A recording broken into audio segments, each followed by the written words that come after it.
The pounding on my apartment door at 11 o'clock at night yanked me out of my chair where I'd been editing photos for a client deadline. I opened it to find my neighbor Caleb standing there in the hallway light, his short dark hair messy and his usual confident lawyer posture slumped like the weight of the world had finally crushed him. "Gavin, I need your help with something private, something no one else can know about right now," he said, voice low and shaking as he stepped inside without waiting for an invitation, closing the door softly behind him. I stared at him, heart already racing from the unexpected visit.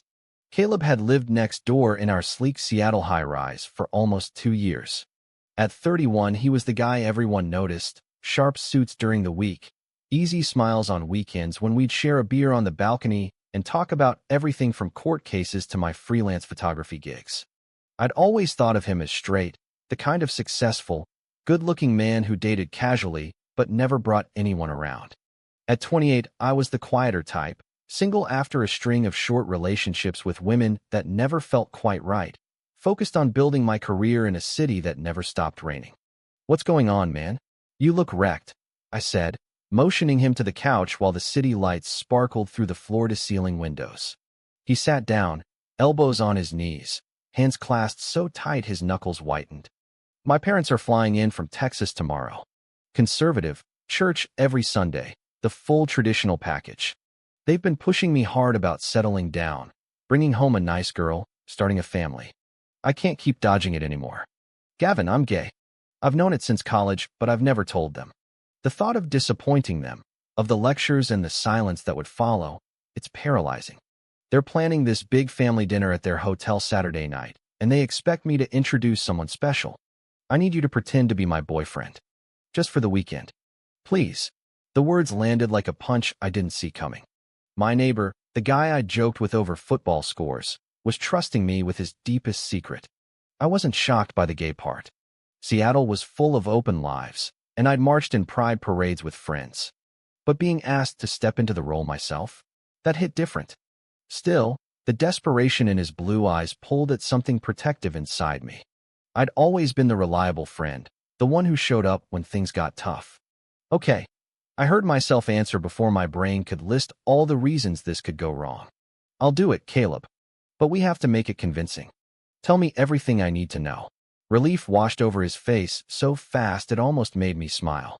We stayed up until 2 in the morning mapping out our fake history. We met at a photography exhibit downtown 6 months ago. I was the artist showing my cityscape series. He was there for a networking event. Sparks flew over coffee afterward, and we've been together quietly ever since, keeping it low-key because of his demanding job. Simple, believable. He practiced calling me babe in a way that didn't sound forced, and I tried holding his hand across the coffee table, feeling the warmth of his palm against mine in a way that felt strangely natural. By the time he left, we had a plan, but sleep didn't come easy for me. Lying in bed, I kept replaying the way his voice cracked when he said he couldn't face them alone. What had I just agreed to? The next day we rehearsed more seriously. Caleb came over after work still in his suit, and we ran through dinner conversation topics, inside jokes, even how we'd sit close at the table. "You have to look at me like you actually want to be here," he teased, but there was a nervousness underneath. When he placed his hand on my shoulder to demonstrate casual affection, a small spark traveled down my arm. I shook it off as adrenaline. We ordered Thai takeout and ate while watching old episodes of a show we both liked, laughing at the same lines like we always did. But this time the laughter felt layered with something new, unspoken. By evening I walked him to the door, and he turned back. "Thank you, Gavin. Seriously. You're saving me." His gratitude was real, and for the first time I wondered what it would feel like if this wasn't pretend. Friday arrived faster than I expected. Caleb's parents landed mid-morning, and we met them for a casual lunch at a waterfront cafe. Mr. and Mrs. Thompson were exactly as he'd described, warm Southern accents wrapped around steel expectations. His mom hugged me immediately. "Gavin, we've heard so much about you already. Caleb sounds happier than we've heard in years." I smiled, slipping my arm around Caleb's waist the way we'd practiced, feeling the solid line of his back under my hand. The touch grounded me more than I wanted to admit. Conversation flowed easier than I feared. I talked about my photography, how Seattle's moody light inspired me, and Caleb chimed in with stories of how supportive I'd been during his last big case. His dad nodded approvingly, clapping Caleb on the shoulder. Good to see you with someone steady, son. By the time we said goodbye, my head was spinning. Playing the role had felt too easy, too right. Back in my apartment, that night Caleb lingered at the door longer than necessary. You were incredible today. I almost believed it myself. His eyes held mine a second too long, and the air between us thickened. I laughed it off, but inside my chest something shifted, a quiet question I wasn't ready to answer yet. What if pretending started to feel like the realest thing I'd ever done? Saturday morning brought a new wave of nerves. Caleb texted me at 7 asking if I could come over to help him pick an outfit that screamed stable boyfriend instead of overworked lawyer. I walked the 10 steps to his door still in sweats, coffee in hand, and found him standing in front of his closet looking lost. His apartment was the mirror of mine, but neater, books on law and philosophy lined up perfectly. I feel like a fraud already, he admitted, holding up 2 dress shirts. I chose the soft blue one that brought out his eyes and helped him button the cuffs, our fingers brushing. The contact sent that same small spark again. You're not a fraud, I told him firmly. You're protecting yourself until you're ready. That's strength, not weakness. We spent the morning walking along the waterfront, practicing our story in more detail. He told me about growing up in a small Texas town where being different meant whispers and Sunday sermons that stung. I shared how my own parents in Portland still asked every call when I'd bring home a nice girl, how I dated women because it was expected but never felt the kind of pull I read about in books. Caleb listened like he really saw me, nodding in places that made me wonder if he'd noticed things about me I hadn't admitted to myself. By noon we'd bought flowers for his mom and a bottle of good wine for his dad, small props to sell the image. Lunch with his family went smoothly at first. We sat at an outdoor table near Pike Place Market, the smell of fresh seafood mixing with the salt air. His mom asked how we met again, and I launched into the exhibit story with details we'd rehearsed. Caleb reached under the table and squeezed my knee in thanks. The gesture was light, but it lingered in my mind long after. His dad talked football and asked if I followed the Seahawks. I did, and we bonded over last season's playoff run.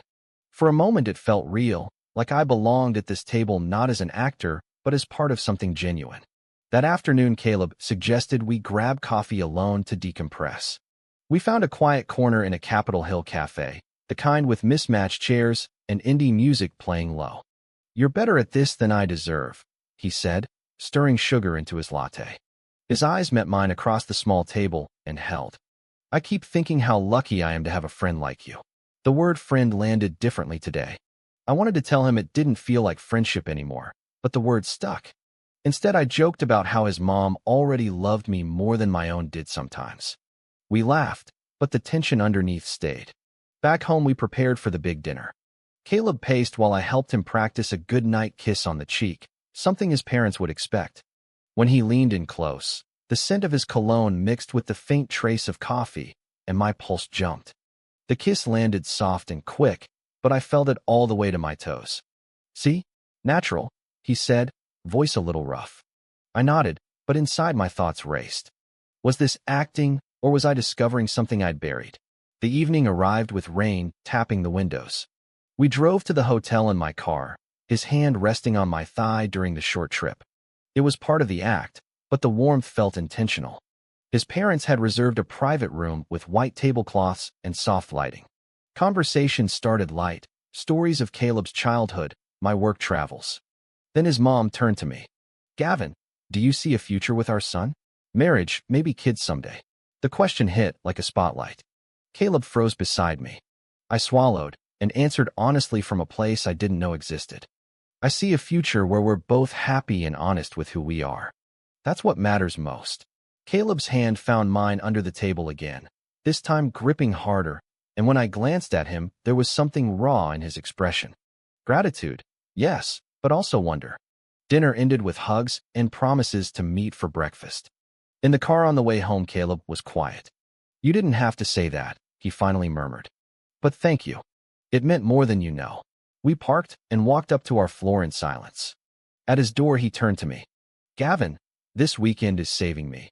but it's also making me realize things I wasn't ready to face. His words hung there, heavy with possibility. I wanted to ask what he meant, but fear kept me quiet. Instead, I wished him good night and went home, heart pounding with questions I couldn't yet name. The next morning, we met his parents for a final brunch. Everything felt charged now. Small touches between us carried extra weight. When Caleb brushed a crumb from my shirt, his fingers lingered. His dad noticed and smiled approvingly. "You two are good together. Don't let the world tell you otherwise." The words were kind, but they cracked something open in Caleb. On the drive back to the airport drop-off, he was silent again. Once his parents were through security, he turned to me in the parking garage. "Gavin, I can't keep pretending this is all fake. Not after everything. I think I'm falling for you. For real." The confession slammed into me like the rain outside. My neighbor, the man I'd helped for a weekend, had just changed everything with 6 words. I stood there speechless, the world tilting on its axis. What did this mean for me? For us? I drove us home from the airport in stunned silence, Caleb's words echoing louder than the wipers slapping against the windshield. "Say something," he pleaded softly when we pulled into the garage. "I didn't plan for this to happen. The pretending was supposed to buy me time, but spending these days with you, seeing how you stepped up without hesitation, it woke something up I thought I could keep buried." His voice cracked on the last word, and I finally looked at him. The vulnerability in his eyes mirrored the storm inside my own chest. We sat in my car for 20 minutes talking it through. He told me he'd felt the shift during our practice sessions, the way my laugh made the fear of his family fade. I admitted the touches had felt different for me too, but I needed time to process. "I've never been with a guy," I confessed, the words strange but honest on my tongue. "I dated women because that's what everyone expected. But with you it feels right in a way nothing else has." Caleb nodded, not pushing, just listening with the patience that had always defined him. We agreed to slow down, to let whatever this was unfold without pressure from his family's visit hanging over us. Monday brought normal life back, but nothing felt normal anymore. I buried myself in editing photos for a corporate client, trying to lose the confusion in the rhythm of cropping and color correction. Caleb texted during his lunch break, just a simple "thinking about you" with a coffee emoji. The message made me smile despite myself. That evening, he knocked on my door with takeout from our favorite Thai place. We ate on the balcony under the string lights, talking about everything except the confession at first. Then he asked gently, "Do you regret agreeing to help?" I shook my head. Not for a second. It opened doors I didn't know were closed. The week progressed with careful steps.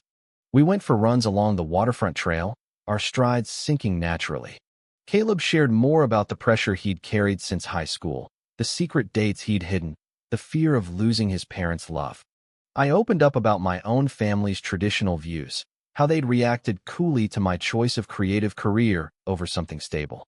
One night after a long run, we sat on the grass in a park, sweat cooling on our skin, and he reached for my hand. This time I didn't pull away. The simple contact felt like coming home.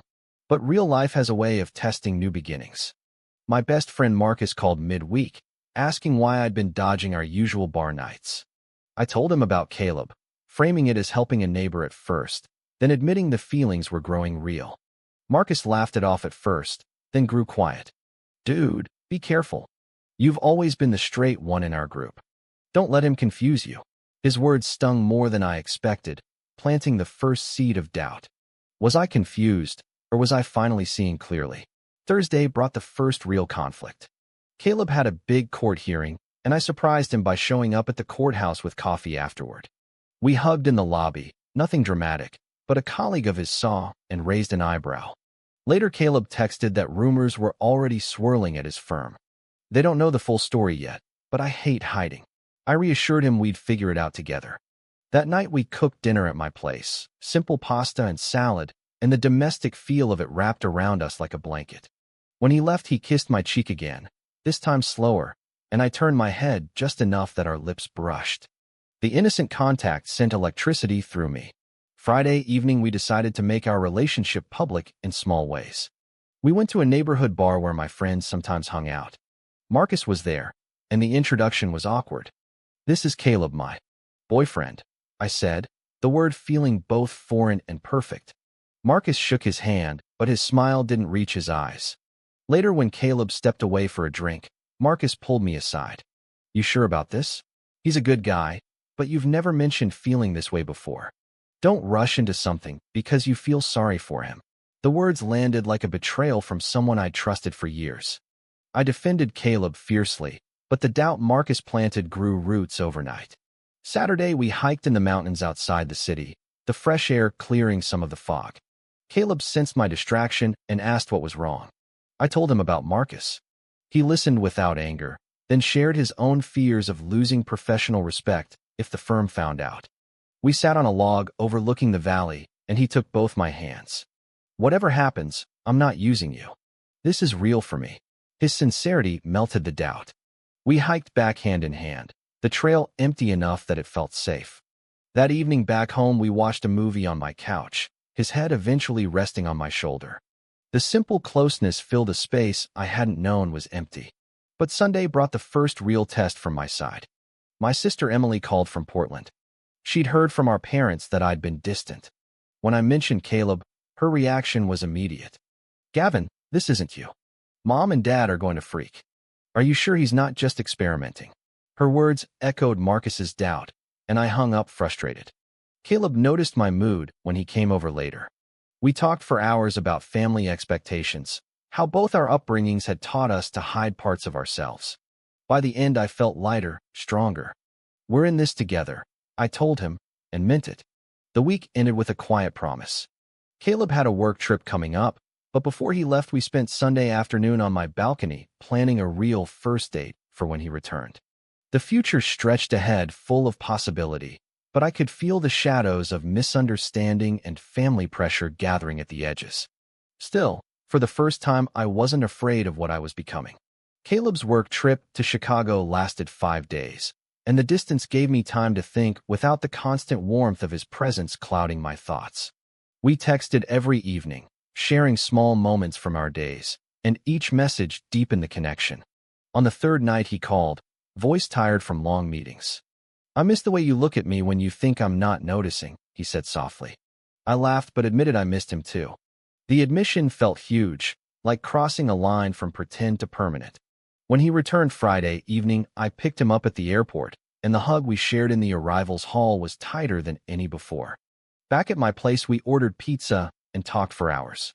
He told me about the whispers at the firm growing louder, a partner making a pointed comment about personal choices affecting client perception. I shared how my sister had texted again, urging me to think carefully before introducing Caleb to our parents. The external pressures were mounting, but sitting there with him, they felt manageable. Saturday, we went on the real first date we'd planned, a quiet dinner at a small Italian place in Ballard followed by a walk along the locks. The city lights reflected on the water as we stood close, shoulders touching. Caleb turned to me under a street lamp. "Gavin, I need you to know this isn't just gratitude. I fell for you the night you agreed to help without hesitation."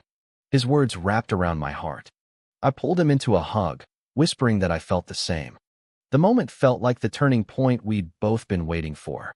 But Monday morning reality crashed in. Marcus called early, voice urgent.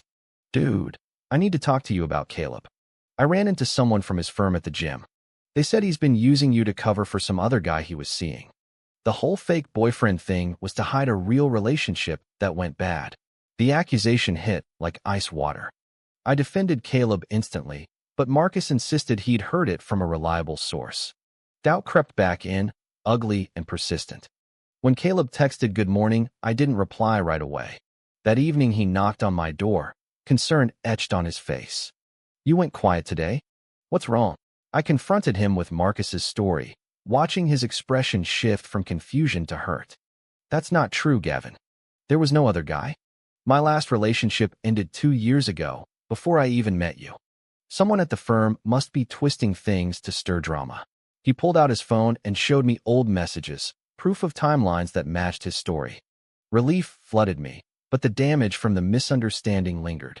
We talked late into the night, unpacking how easy it was for outside voices to plant seeds of distrust. Caleb admitted he'd been afraid to tell me about the office rumors earlier because he didn't want to scare me away. The next day, I met Marcus for lunch to clear the air. He apologized, admitting he'd jumped to conclusions because he worried about me changing. I just want you happy, man. If Caleb does that for you, I'm in your corner. The reconciliation felt good, but it highlighted how fragile new relationships could be under external judgment. Wednesday brought another layer. Caleb's parents called him, asking when they could visit again because they'd loved me so much. The pressure to make our relationship official in their eyes weighed on him. I want to tell them the truth eventually, he said during dinner at his place, but not until I'm sure you're ready to stand beside me. I promised I would be. We spent the evening planning a small weekend getaway to the San Juan Islands, a chance to escape the city noise and focus on us. The trip was everything we needed.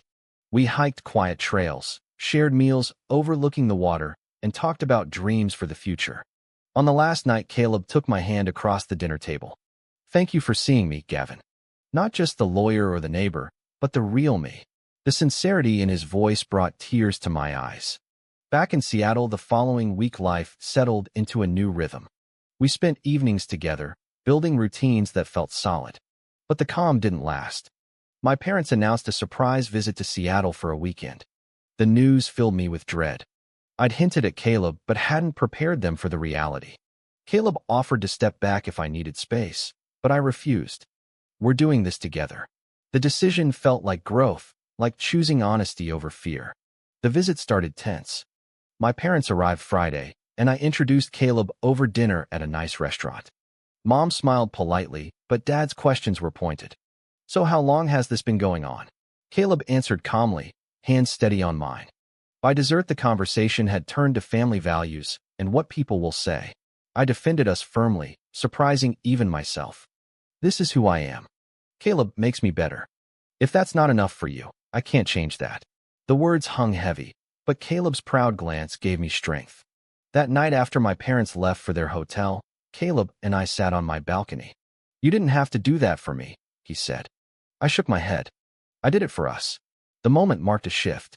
Misunderstandings and external doubts had tested us, but we'd emerged stronger. Yet deeper conflicts loomed, and I sensed the real test was still coming. The tension from my parents' visit lingered like Seattle fog. They called the next day, Mom sounding hurt and Dad disappointed, suggesting I take time to think before committing to a lifestyle that might close doors. Their words stung, but Caleb's steady presence helped me process. We spent the afternoon at the market, buying flowers and ingredients for a home-cooked meal, turning ordinary tasks into anchors. Your courage last night meant everything, he told me while we chopped vegetables side by side. The simple domestic scene felt like the future I wanted. Work brought its own challenges. A client pulled out of a big photography project after hearing rumors about my personal life through mutual contacts. The loss hurt financially and emotionally, but Caleb reminded me my talent stood on its own. We'll get through this, he said, and I believed him. That evening, Marcus stopped by with beer and an apology gift, a new lens for my camera. His support felt genuine now, and the three of us talked late, sharing stories that bridged old friendships with new realities. Midweek, Caleb faced his own crisis. A senior partner at the firm called him in for a private meeting, warning that visible relationships could affect promotions. Caleb came home angry and deflated. I listened as he paced my living room, offering the same steady encouragement he'd given me. We decided together that he would start looking for firms with better cultures, a sacrifice that meant potential upheaval but aligned with his values. The decision bonded us deeper, proving we could face consequences as a team. The weekend brought the major turning point we'd both feared and needed. Caleb's parents called unexpectedly, saying they were in Seattle for a layover and wanted to see us. We met them for brunch, and the conversation quickly turned serious. His dad asked point-blank if we were serious about a future. Caleb took a deep breath and looked at me for strength before answering. Dad, Mom, there's something I've needed to say for years. I'm gay, and Gavin isn't just a boyfriend for show. He's the man I love. The silence that followed was deafening. His mom's eyes filled with tears, his dad's face hardened. Son, this isn't the life we raised you for, his dad finally said. The confrontation escalated in the parking lot after. Words flew about disappointment, scripture, and family legacy. Caleb stood firm, voice steady despite the pain.